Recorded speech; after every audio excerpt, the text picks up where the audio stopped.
been doing sit-ups. I've been doing chin-ups. I've been doing pull-ups. I threw up once, but I'm okay now.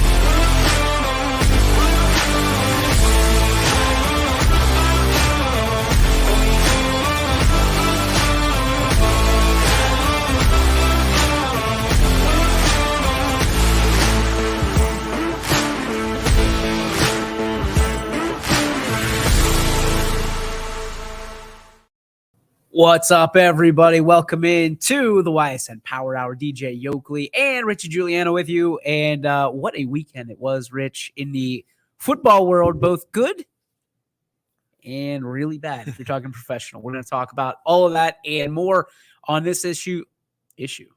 Oh boy, this episode of the Ysn Power Hour. It's Monday. Oh, it is a Monday. It's Monday indeed. I hate it. We have on this day in sports history, we have power rankings to talk about, and we're going to talk a little YSU football, because I don't think that they performed nearly as bad as some people think they did. Like, I don't know what people were expecting going into North Dakota State. I mean, if you talk to Steve Leslie, he was expecting a W. But he's always a glass half full guy when it comes down to that stuff. And first half, I think, was disappointing. First half was definitely disappointing. But then they made a change. They made a couple adjustments in the second half, and North Dakota State was content with their lead, and they didn't play as hard, and our guys did. And there was a couple of mistakes, especially near the end of that first half, where we had too many guys, actually not enough guys on the field. Therefore, we rushed an alignment at the end, and you got a penalty at the 1 yard line. Wasn't there a 12-man too? And there was a 12-man. So there was a couple of mistakes that they made that could have resulted in 7. Instead, it was only 3. So, that was I think there's a lot of good takeaways from that game. And, they got a pretty good schedule coming up. I mean, it's favorable to win some games. I mean, you got Indiana State the week after this week. North Dakota is going to be a challenge coming to our place.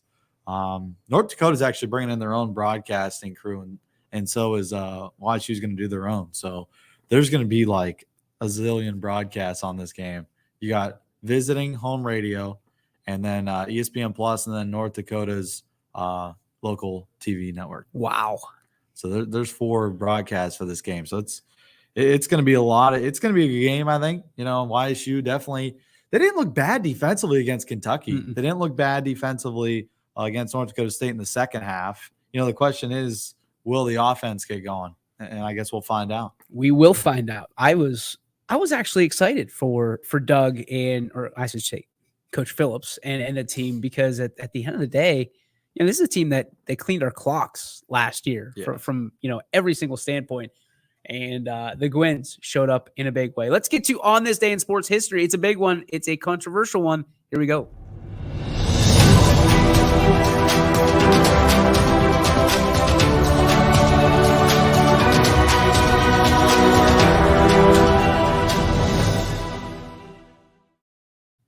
All right, Rich. So we've seen it at every turn as we follow sports, I think, as well, if not better than the majority of people here in this area. But I'm getting tired of the Aaron Judge stuff. I respect him. I love him. 61 home runs. 62 means absolutely nothing to me, because on this day in sports history, in 2001, San Francisco Giants slugger Barry Bonds is walked for the 171st time in the 11-8 victory over Houston, breaks Babe Ruth's 1923 MLB single season record, 4 walks. Barry Bonds is just sitting there with 73 home runs, and we just don't acknowledge it. Wow, I think we all know why. But you can't celebrate it. It's like when they take Reggie Bush's Heisman Trophy away. Like, he already won it. Yeah. We celebrated it. Was it 03, I believe, right? 02, 03? I'm not sure. For for Bonds. I think it was 03. You can't just say it didn't happen. And it's officially still in the books. No, it is. Yeah. I'm not even sure that there's an asterisk by asterisk. Is No. it asterisk or asterisk? No, because if Aaron Judge hits it, it's only for, the American League record. So it's not, the overall record Which for who home runs in a cares? single season. I mean, it means a lot for that franchise. Because a former Yankee is the one that has that record. Yeah, Roger Maris. So it means a lot to that franchise. It means a lot to, New York fans. But, I think the rest of Major League Baseball is kind of getting sick of it. Do you care? I mean, there's a part of me that cares about it, but, there's a part of me that can't stand watching, the final 2 weeks of the season because nobody pitches to them. That's true too. Why is that? I mean, at this point, it's all pretty much wrapped up. You're playing your division. Because nobody in the division wants to. Nobody wants to be that guy. But we'll throw meatballs to Albert Pujols, no problem. Yeah. It's incredible. Well, nobody likes the Yankees. That's the problem too. Well, that could be. That could be a lot about that.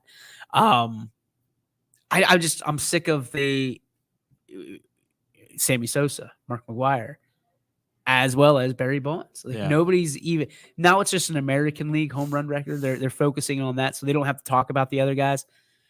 To me, it's a big problem because that era saved baseball. Yeah, that whole McGwire, Sosa, and Bonds, baseball would probably be dead if it wasn't for those three guys. So it just kind of churns my stomach a little bit when you talk about that. And Aaron Judge is the guy. Like, I'm sure. Listen, I'm not going to say this to start or spark any problems, but I'm sure that players are still not maybe juicing, but they are still using performance-enhancing drugs just in a different way. See, nobody knows. I'm just saying. I think one of the reasons that Major League Baseball is really putting a spotlight on this is because they have to right now. Because right now, you're kind of gearing up for postseason, right? You want fans to get involved in the final 2 weeks so that they stick around for the postseason because they're battling this Friday, Saturday, and Sunday with football Saturday and football Sunday. So they're trying to get fans engaged as much as possible. And high school football on Friday, too. And high school football on Friday. So you're battling during the wild card series with football all weekend. And, in this area especially, football is king. So we'll see what type of attendance that Cleveland gets on Friday, Saturday, and Sunday. But, I think they're just trying to build some excitement before the postseason. And, this is a part of the year where outside of a couple teams across Major League Baseball, everything's wrapped up. Everybody knows where they're going to play. So it's kind of boring baseball, in the last 2 weeks of the season. So I guess this is really the only thing that they could talk about. The New York Mets and the Braves. The Mets and the Braves, my gosh. That's on the NL. So, everybody in the AL is pretty – like, outside of Seattle, when they clinch their spot, everybody kind of knows where they're going to fall right now. Like, Houston's going to take the 1. New York's going to take the 2. Cleveland's going to take the 3. Now, the wild card in their seating is kind of up in the air, but, for right now, I think everybody kind of knows that it's probably going to be Seattle against Cleveland on Friday night. So it's the only thing to talk about right now in baseball. Well, that's it. They've got no other storylines than this. So very interesting stuff. All right, let's bring it back local here. Power rankings, my friend, they are out. And there's a lot to talk about with this. Let's break it down for you right here with the Week 7 edition of the YSN Power Rankings brought to you by Joe Dickey Electric. Here they are. Topping things out, South Range 7-0. They keep the top spot with a big win this past week over Niles. Austintown Fitch keeping that 2 spot at 6-1. Then you got Cheney moving up from the 4 spot to the 3 spot, 6-1 as well.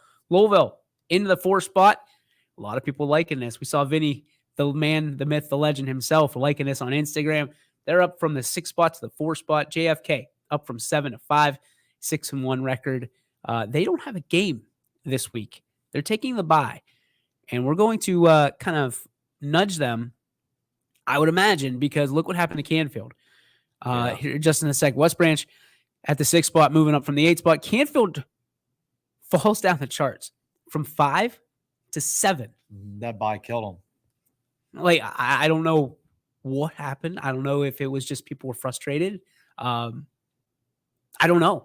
You forget about them for that week. Because when you fill out these power rankings, and I did it myself, you're looking at all the games that occurred, records and whatnot. Everybody forgot about them. They weren't on the schedule. So, you look at like a Cheney team, and there was a lot of rumors like, what happens if Cheney and Ursuline both lose this week? Because there's a possibility, because Ursuline lost to St. V, and then Cheney was down at the half to Painesville Harvey, and they didn't look like they were playing their best football in that first half. So it was kind of, going around saying, what if Cheney and Ursuline lose? Like, can we take them out of the top 10 or not? Because there are some teams looming, like we've talked about. Brookfield's one of those teams on the bubble.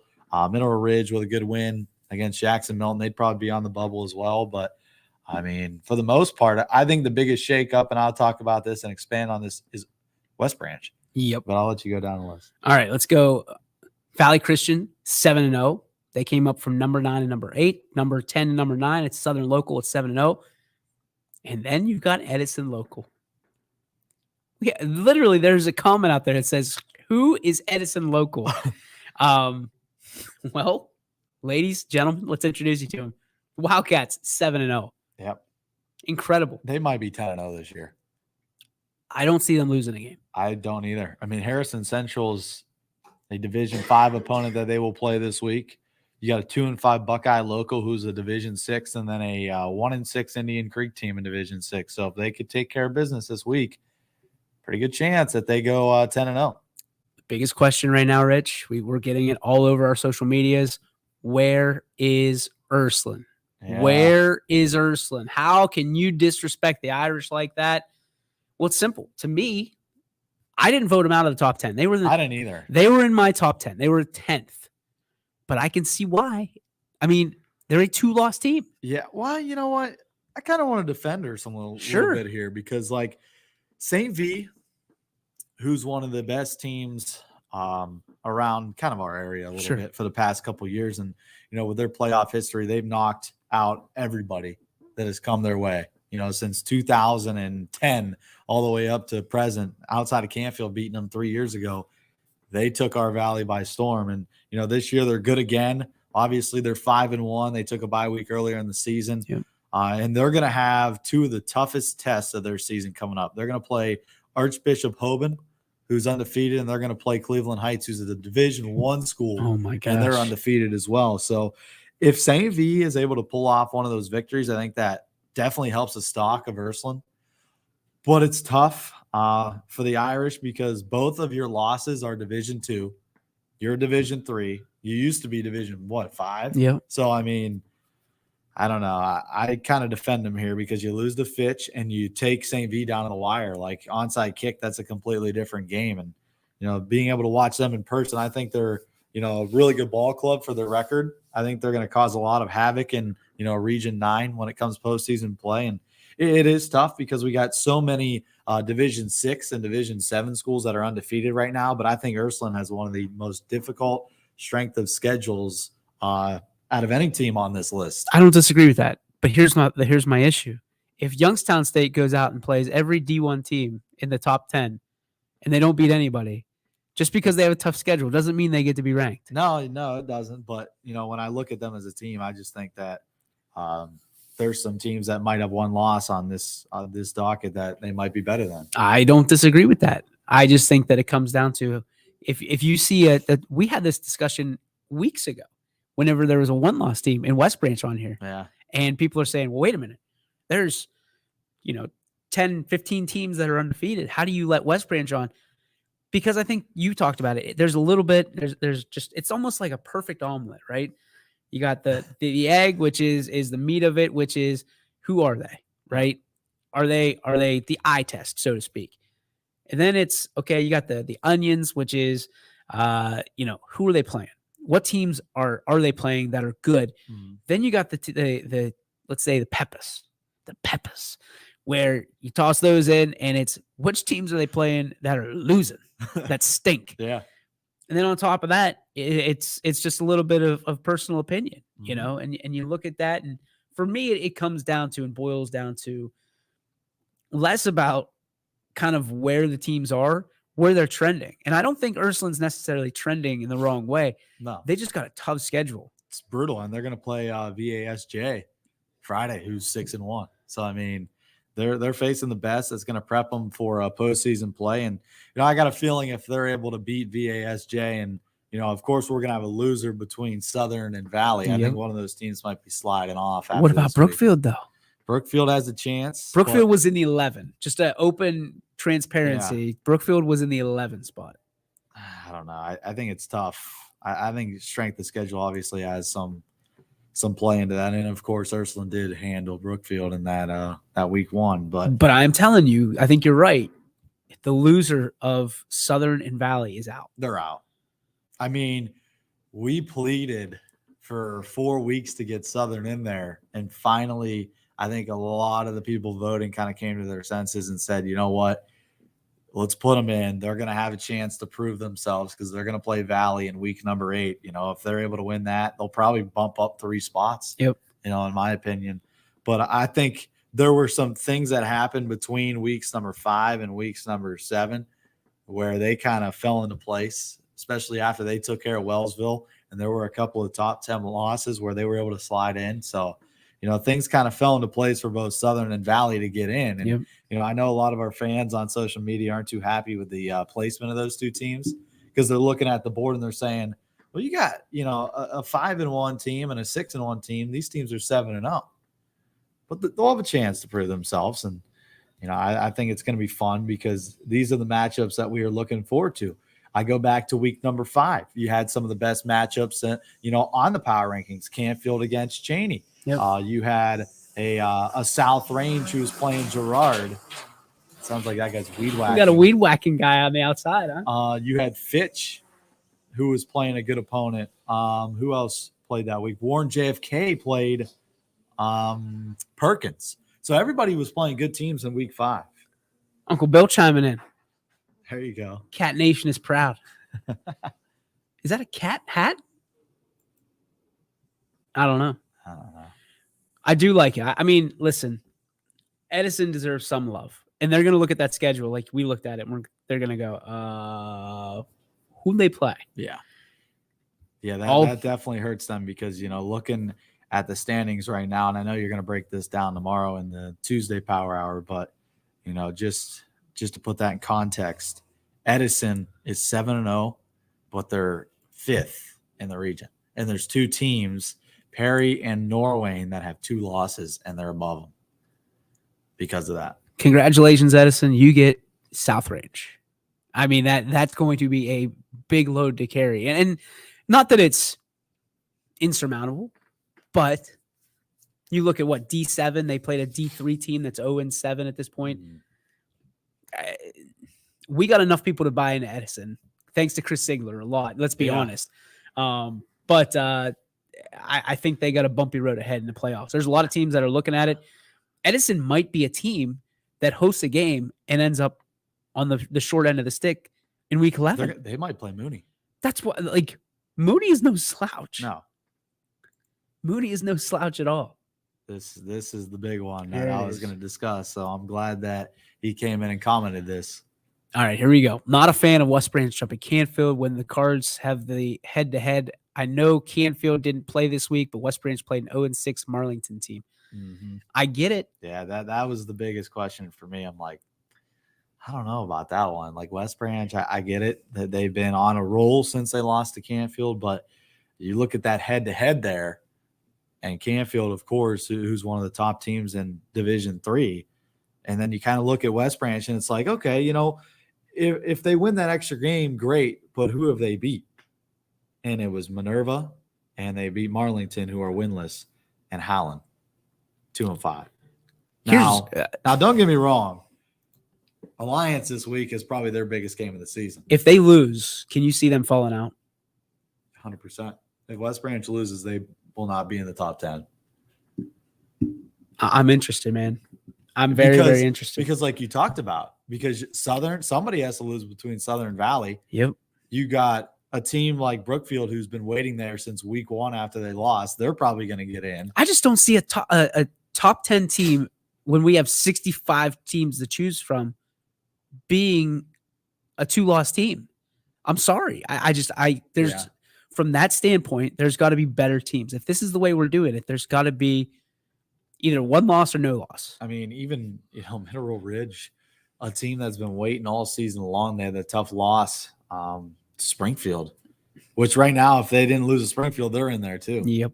So, I think West Branch, they got to win this week or else they're probably out. And that goes for every other team, not just them. Yeah. When you look across the board, if Canfield suffers another loss, which is rare with their Cheney. strength of schedule, if Cheney would lose, I think the biggest one that we could talk about, if Austintown Fitch would lose another game, Ooh.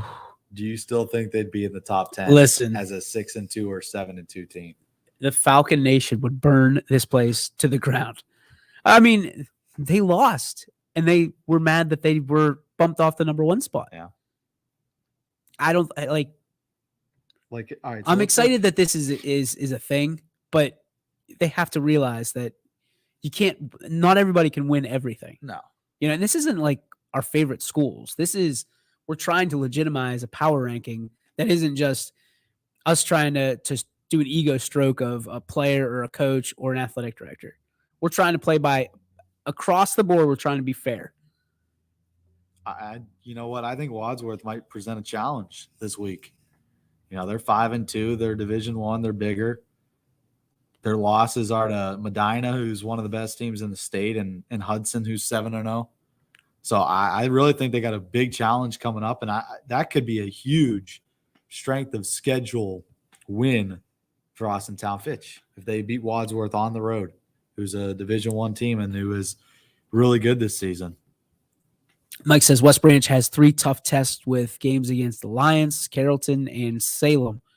Tough stretch to finish the season. I agree with that, and especially Salem, because we have fallen out of love with Salem because of the losses that they've had. But if Salem beats West Branch, oof. See, I just don't see it. Right now, to be honest, Salem is on nobody's radar. Nope. And it's not going to help too, because they're going to play Carrollton this week. I mean, Carrollton just lost to Alliance. Yep. Bad. Marlington, who's 0-7, and then West Branch. So, maybe if they end up 8-2, they could be on the bubble somewhere. But what really kills them is that loss to Kent Central Catholic, because South Range beat Kent Central Catholic. Crushed them. And people are going to look at that game and they're going, oh, it was only no, they beat them. The reserves were in whenever Canton Central Catholic was scoring. I mean, that's just how it was. If you don't believe us, go watch the game for $2.99. You're more than welcome. But the reality is there's people here that are going to say, my team deserves, because we're trying to take that homerism out of it. Believe it or not, for the first time in our lives, we're trying to take the homerism out of it. We're trying, but there's still some people that vote that are, you could tell that are pretty homerish. And they're probably watching right now. This is there's some of them are they're so bad. So bad. I was talking with Romo about this the other night. I'm like, I can't believe Romo had South Range at 5 or 6 last week. No, he did. Yes, he did. That's his Hubbard strengths coming out. Does not like the Raiders. Wait till week 10. Oh man, he's gonna vote him out. He's gonna say they don't deserve to be in there. What happens if Hubbard beats South Range? Oh, they'll drop like a bad habit right out of there. And there's people that are sitting there waiting for South Range to screw up. I don't see it happening. They're not gonna lose. I don't see it. I mean, they won't have. They're not gonna lose. Who is okay? So let's look at this one more time. Let's check it out. Who is a team that's hanging on by a thread? Who is a team, or who are the teams that if they lose, they're out? I'll tell you one right now that's going to set somebody off. Lowville. Yeah. If Lowville would lose a game right now, they're probably out, yeah. Well, it depends who they lose to, though. Because, they got McDonald coming up. They got Ridge. Ridge, week number 9 is probably their only test. But all right, if Ridge could beat Lowville, they gotta be in, man. Because they play Sebring this week. If they could beat Lowville and they're 8-1 going into week number 10, they gotta be in.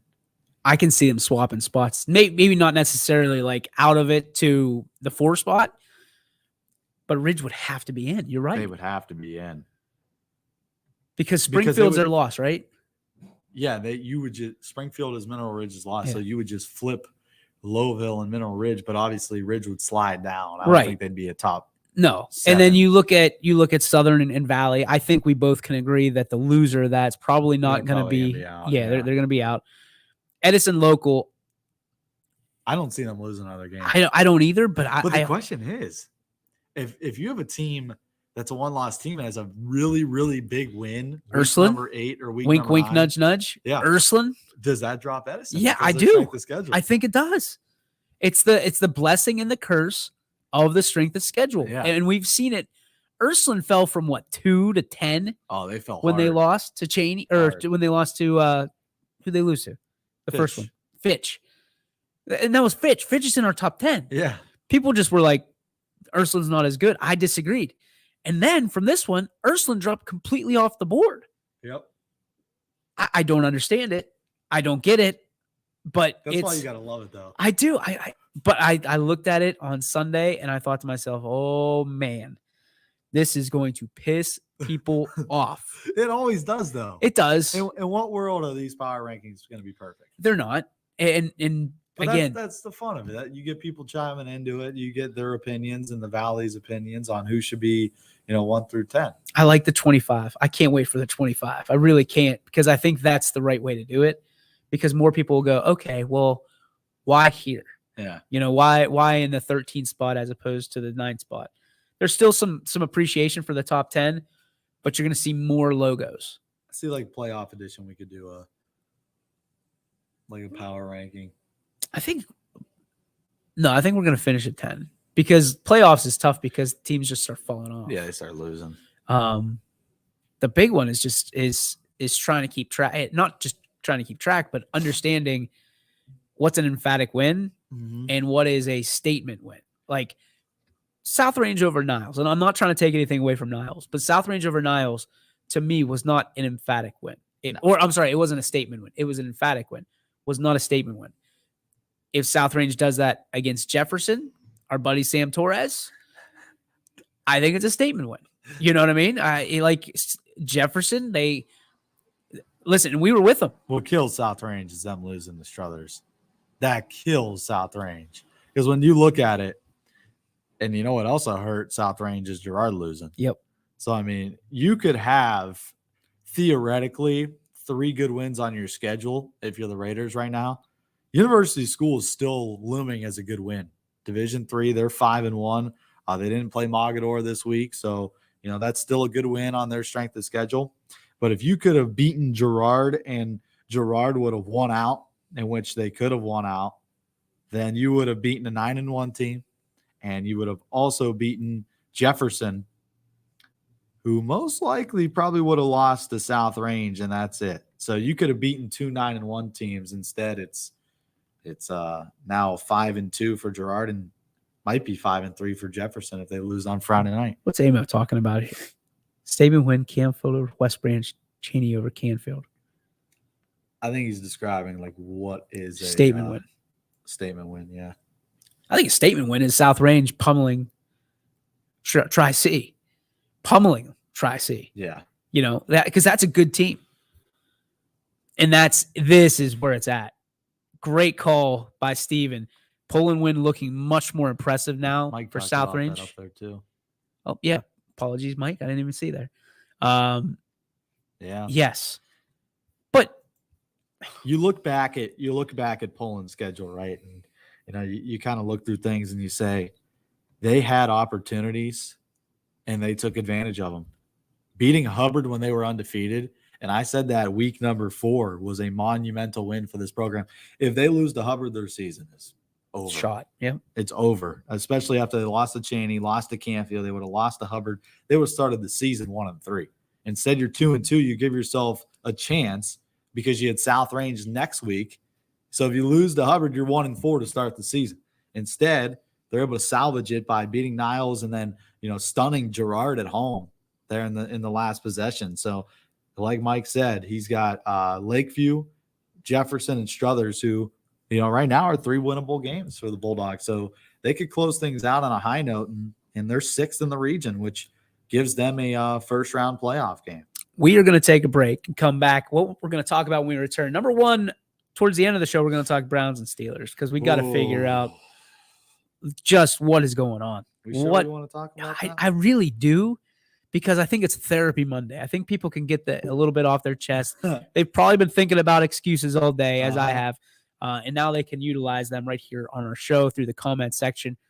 But I want to ask you, Richie, what is one team that has been flying under the radar all year long that you think can make a big impact, perhaps in the playoffs? And what is one team that you at home feel that maybe something goes one way instead of the other, that they're an impact team? We're going to talk about that when we come back on the Ysn Power Hour, brought to you by these great sponsors. At Greenwood Chevrolet, we offer a worry-free experience for all our customers. From sales to financing and even service, we'll help build your perfect vehicle and lock in your trade value while your vehicle is being built. No worries. We guarantee financing, regardless of your situation or credit history. No worries. And when your vehicle needs service, our award-winning team will get you back on the road. No worries. That's what going the extra mile means. Only at Greenwood Chevrolet. Change. This one word can make you break out in a cold sweat. But with change comes wisdom, experience, and understanding. At Myers Family Insurance, we can help make changes in Medicare, insurance, and retirement a positive experience for you and your family. We've gone through changes, like our new office and new faces to help our family of clients too. For all your Medicare needs, call Myers Family Insurance. Check us out online at myersfamilyins.com or find us on Facebook. You're not waiting to see what the world has in store for you. It's more about what you have in store for the world. All you need is the opportunity. All you need are the resources of a large university and the advantages of a personalized academic setting where you can experience new worlds in the arts and sciences, business, and education and make them your own. We are where you shape your future. We are Youngstown State University and proud. Hi, I'm Colin Chupa. And I'm Kelsey Clem from K-Squared Marketing. Our boutique marketing firm specializes in media planning and buying, public relations, event marketing strategies, and strategic sponsorships. We can integrate our services with your existing game plan, or we can be your entire marketing team. Your goals, our game plan. Let's win together. Call K-Squared Marketing at 330-623-2730 or visit ksquared.marketing to learn more. What's up, everybody? Welcome back to the Ysn Power Hour on this Monday. DJ Yoakley and Richie Giuliano across from me. Richie, before the break, we asked, number one team that's been flying under the radar, maybe it hasn't got the most in the way of pub, or one team, or I should say, and one team that at the end of the day, if one thing broke one way instead of the other, is in more favorable position. So, that being said, who's your team that's been flying under the radar? I'm going to go Division 6, Region 21, baby.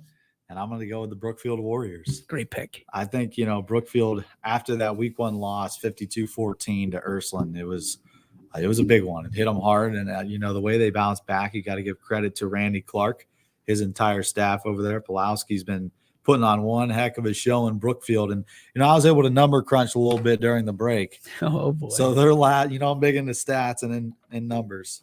All right, so their last 6 weeks that they've played, they've given up a total of 42 points, which is 7 a game. So they're giving up 1 touchdown a game.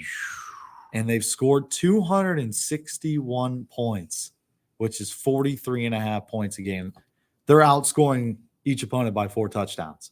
How crazy is it that, again, and I'm as guilty as anybody else, so I'm going to point the finger at myself too, nobody thinks about them in the top 10 because they have 1 loss to Ursuline, who's one of the best teams in our area. Yep. Imagine if they beat Ursuline. Oh my goodness. They'd be on the I'm going to argue that they'd be at number 1. They would be close. They'd have to be. They would definitely be close. I mean, you look at the only thing that's lacking for Brookfield is they're not playing the flashiest of opponents. But when you're D6, it's hard, yeah. Because people don't want to play you because you're D6. Yeah. D7 does. but you're not D7 getting any love. Like those Ursuline games are few and far between.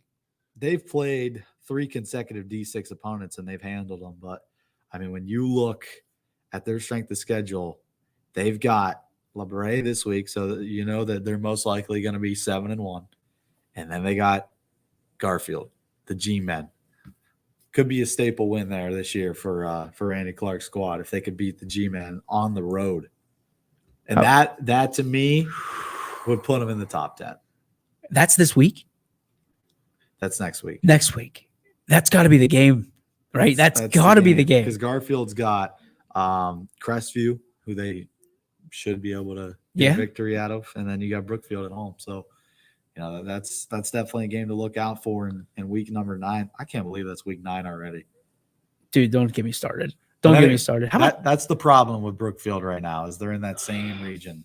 And, you know, that team, Kirtland, oof. There's something, man. I know you don't like them because what's happened in the past, and you know I know it's kind of a touchy subject, but my goodness. But listen, like it's not even fun anymore from that standpoint because they are pounding. You get excited about all these teams in D6, then you go, well, yeah, but they got to play Kirtland. Yeah. It's kind of like somebody's peeing in your Cheerios. Yeah, it's like, come on, man. I mean, and I said this on our show when you had some work to do when Romo and I were on the show. Kirtland, 4 games so far, they've beaten Division 3 opponents, and they're Division 6. And they not only beat them, they beat them by 3 touchdowns or more. That's insane. And then, you know, Perry, who's in South Ranges region, they got bumped from Division 4 to D5. They just beat them 36-16. They're good. Like they're really good. And they got Lakeside, who's Division 2 coming up. Gosh. And it's one of our teams. Just say, Kirtland, I know it's great for South Range. They should have never, ever have moved from Division 5 to Division 6. I don't understand it. I don't get it. Who in the world made that decision? I guess it's all on numbers and the amount of boys you got in your school, but there's got to be an exception for this team. Well, yeah, like if you win championships, you should be ineligible for moving. I'm sorry. D6, like, holy crap. I mean, Springfield moved from D6 to D7. And there were a lot of people that were, I mean, we sat there and were like, ooh, baby. Yeah, this is their year, yeah. And then, but Kirtland, like that's a horse of a different color right there. Come on. I mean, you can't do that. No. I mean, and again, you nailed it. Canfield, aka South Range, they are elated. Yeah. Elated. Oh God, yeah. I mean, that's like your Achilles heel the past couple of years. Like, you know, there's certain teams around this area that have had a lot of trouble against certain teams in the playoffs. We mentioned St. V beating everybody around this area. Canfield hasn't been able to get past Chardon. South Range hasn't been able to get past Kirtland. So, like, I wish Chardon would go from D3 to D4 because it opens up opportunity. And now, you know, South Range has that opportunity. I think everything is looming around one team in that region right now. I don't disagree. And they have been the fly in the ointment for such a long time for South Range. And not that South Range feels like and I'm speaking on behalf of myself, not on behalf of South Range. I feel like they're looking at it. They're like, okay, there's an opening. There's definitely an opening. But you still got some big teams you got to match up against. Garaway, which is the one everybody's talking about. I mean, Mogador, right? Or no. Mogador is a different. I apologize. There's another team that's Perry and Garaway. Perry, that's what it was. The 2 teams that Perry. You gotta look at. I don't know why I got Mogador. And then you look at a different region, so you get the state. You know, Coldwater. They're 7-0 this year. So was Coldwater D6 or D6? Didn't they match up against Springfield? Yeah, you're right. Yeah, because they're in the same conference out west with like Anna and New Bremen. The MAC? Yeah, the MAC. Oh. Yeah.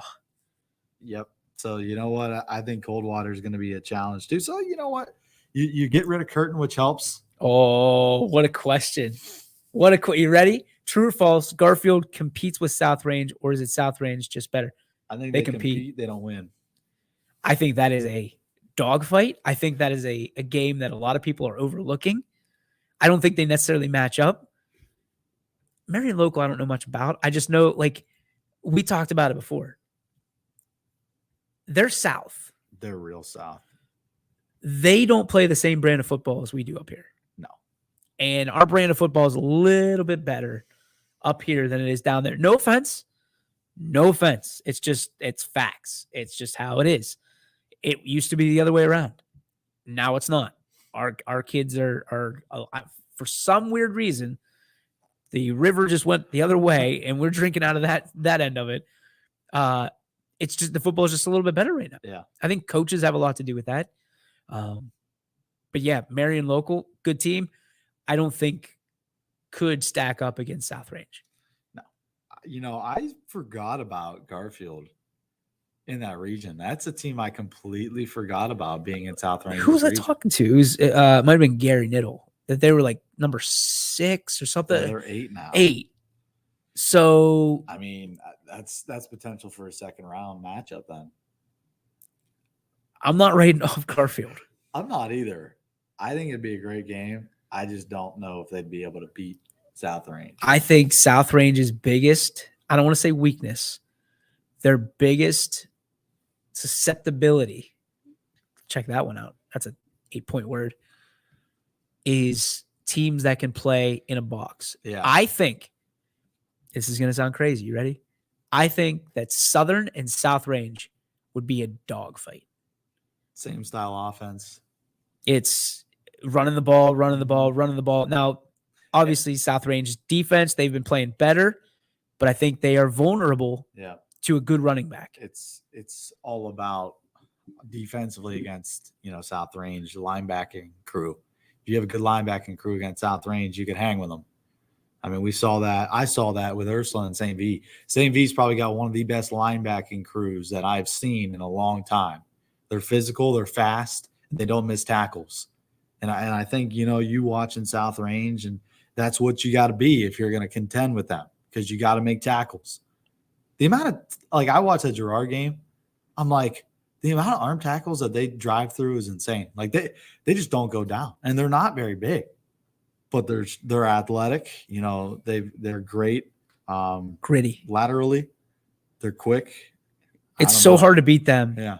East and West. No, it's impossible because nobody could stretch them out and make tackles. That's why I think if you have a good linebacking crew, you have a chance. Because if you could beat them out to the edges and you can make solo one-on-ones, you got a chance. So Steve says no, but they've won the past 7 state titles in D7. When they were D6 a couple years ago, they beat Kirtland. I'm thinking of the wrong school. I'm thinking of Marion Local. Who am I thinking of? I don't know. Marion Local, aren't they? They're Marion Local. I'm trying to find them right now. Are they Cincinnati? I didn't mean that South. There's another team. Marion Stein? Isn't that who they? I'm not finding any Marion. Are they D6? Marion Local, isn't that the team down the river? That's what I thought. Marion Stein might be, or Maria Stein. I don't know what the. There's so many teams I lose track. Yeah. Marion Local, they're D6, so they're not even in. There's Gary. He says there's Marion Stein. I think that's their middle. That's got to be who they're talking about. Yeah, that is. Maria Stein, Ohio is Marion Local. Yeah, they're pretty good too. Yeah, Marion Stein. Yeah, I mean, that's, I'm thinking about. I think we are looking at different regions. Well, there's one down towards West Virginia, and I can't remember what that team's called. I don't know. I don't know either. I'm drawing a blank because I thought we were talking about that. So, yeah. So they're region 24. And there's Marion Harding, too, according to Gary. There's a million Marions. Well, good for Marion. But so that doesn't really relate to South Range at all. No. It just relates to Kirtland and Brookfield and Valley, which is kind of crazy because I always look at Southern and I think, oh, Southern, they're with Valley in D6. They're not. They're Division 7. They're in the MAC, too. Good gracious. Not a fan. Not a fan in the least of the MAC. Just, I don't get it. I don't understand it. They're all good. They don't take any of each other's kids. There's some like weird handshake that they do. Like, we're not going to take your kids. You're not going to take our kids. We're just going to flourish, and everybody's going to win every single division title. Yeah. It's ridiculous. It's crazy. Yeah, exactly. It's ridiculous. What team would South Range struggle with not in their region?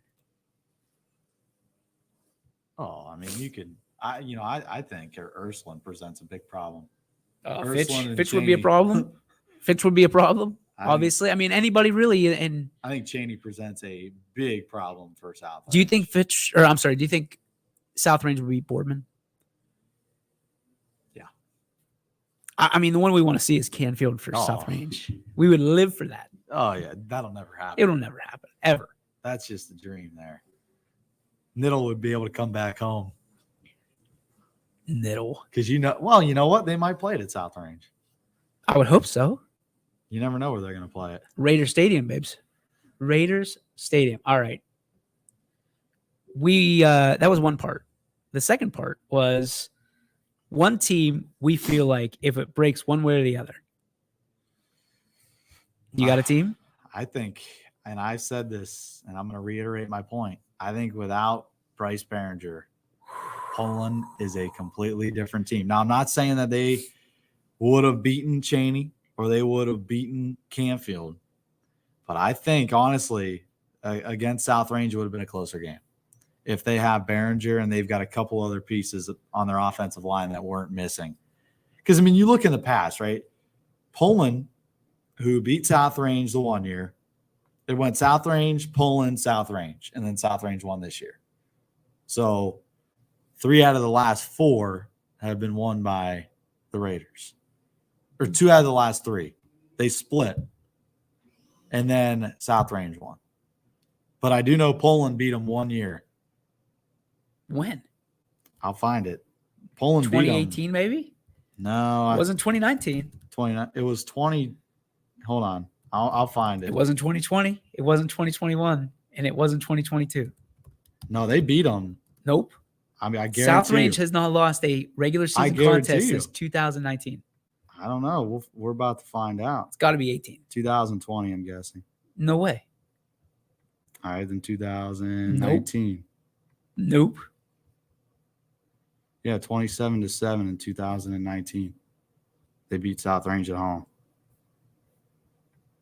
Because South Range lost, and then 2020, South Range beat them 24-21. That was the monsoon game. And then last year, South Range beat them 42-34. I can't. What week did they play in 19? Had to be before Niles. In week 4. Okay. Because South Range that year lost to Springfield, Poland, and Niles in overtime. You earned it, Steven. You can give me crap. I respect it. I respect it. Yeah. I deserve it. Yeah, so they did. I was under the impression they only and I was there. Yeah. I just can't remember. No, I knew they lost one because I remember, Poland, of course, when they joined the NE8, the biggest question was who was Poland going to lose to? Because Poland at the time was big. Right.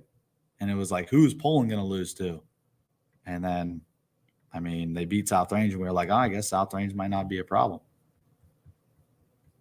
That's interesting. Because I don't believe Poland was in the NE8 in 2019. Well, wait a minute. There was no NE8 in 2019. In 2018. So 2019, the first year that the NE8 was formed, Poland beat South Range. Was that the first year? It had to have been because this is an NE8 schedule for Poland. And then they lost to Licking Valley in the playoff. And that's got to be the whole thing is South Range hasn't lost a regular season game since 2019 against Niles. Because they lost to Niles. And it wasn't that they just lost that because that was a 2-loss season. Yeah, because they were 5-2 in the NE8 in 2019. Okay. So who won the NE8? That Poland won the NE8. Yeah, the inaugural NE8. Yeah.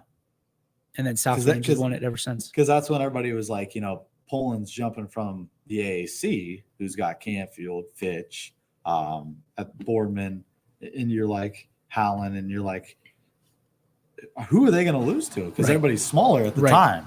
Poland's getting smaller enrollment wise, but get Niles. Yeah. Yeah. And then they smoked everybody in the NE8, and I was like, maybe this is probably Poland's conference. Yeah. Like, who's going to be Poland? And then, South Range in 2020 laid it down on them. So I was like, all right. To add on to yours with Poland, same conference, Nick Bengala. Yeah. When they lost Nick, they lost a leader. They lost their number one guy, drawing comparisons to Nick Cochran, drawing comparisons to Mark Wade. I feel for them, because they were having such a great year. And obviously not something that anybody wants to see, especially in that game under the bright lights. You feel for the kid, you feel for the program. Mm-hmm. And it's tough to see.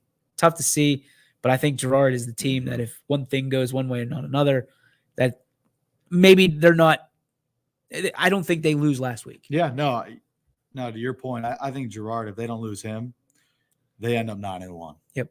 But, things are kind of in the air right now. Will they even beat Hubbard is the question. I think Girard at home against Hubbard is actually going to be a better game than a lot of people think, because Hubbard defensively is one of the best teams in the area.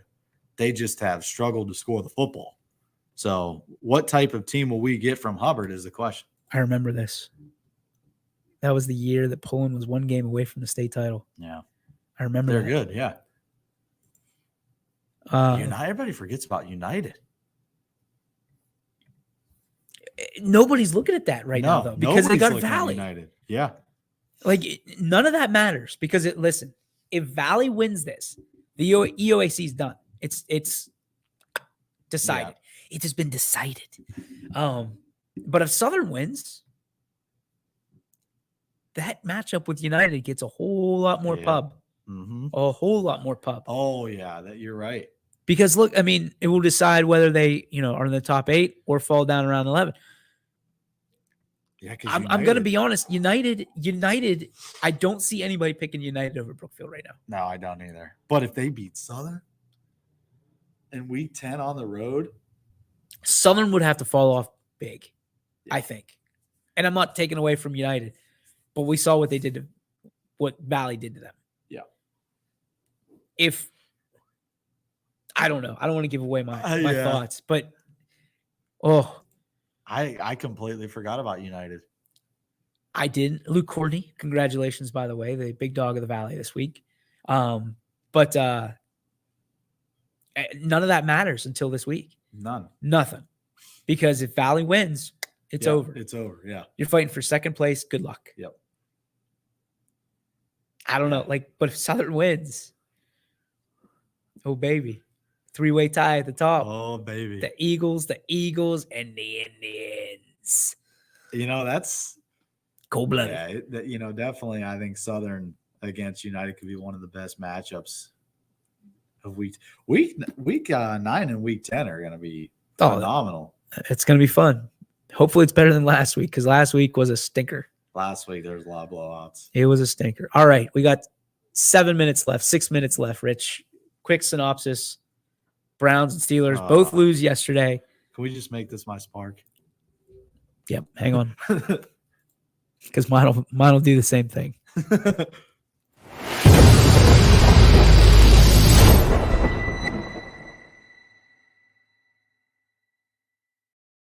You're Joe Dickey Electric. What's your spark? Presented by Joe Dickey Electric. Anything commercial, residential, anything electrical.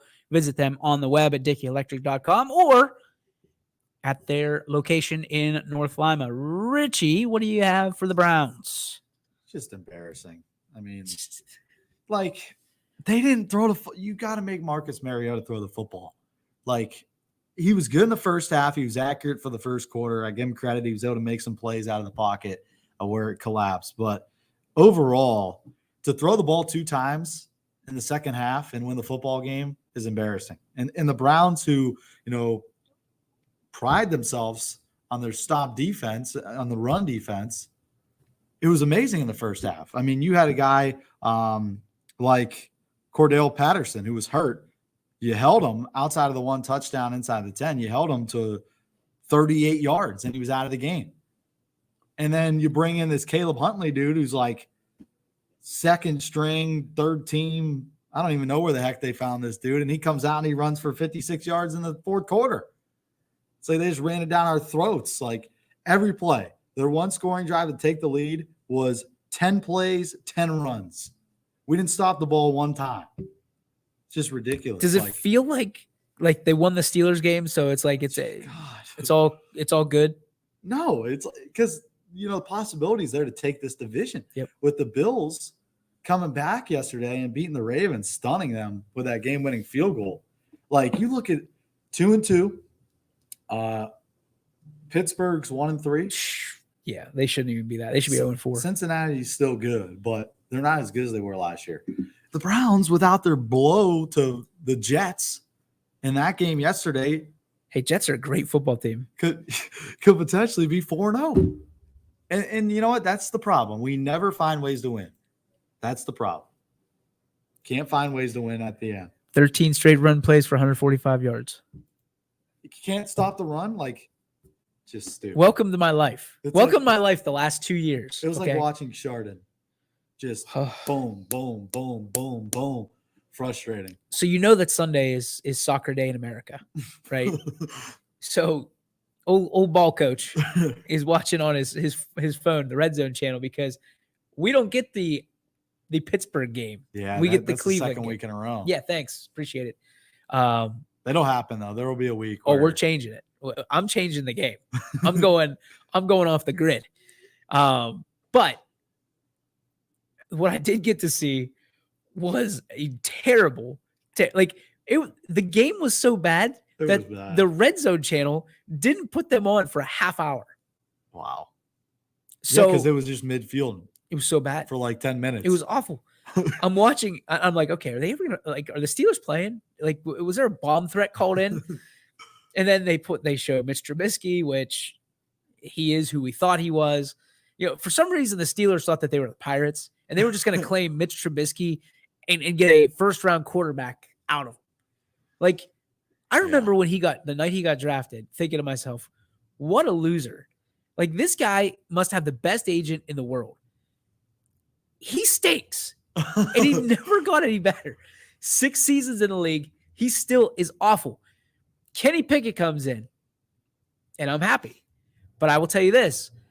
I'm happy because he was 10 for 13. Those 3 misses were all picks. Yeah. All picks. So and all 3 of them were in his receiver's hands. Now, the one to Claypool in double coverage was a little bit, I think, 50-50 ball at best. Yeah. But still hit him in the hands. Pull it down. If you're as good as you say you are, pull it down. Pittsburgh is in the toilet bowl, just spiraling, just absolutely swirling. And there's people that are so happy about this. And I got to be honest, Rich, I kind of am too.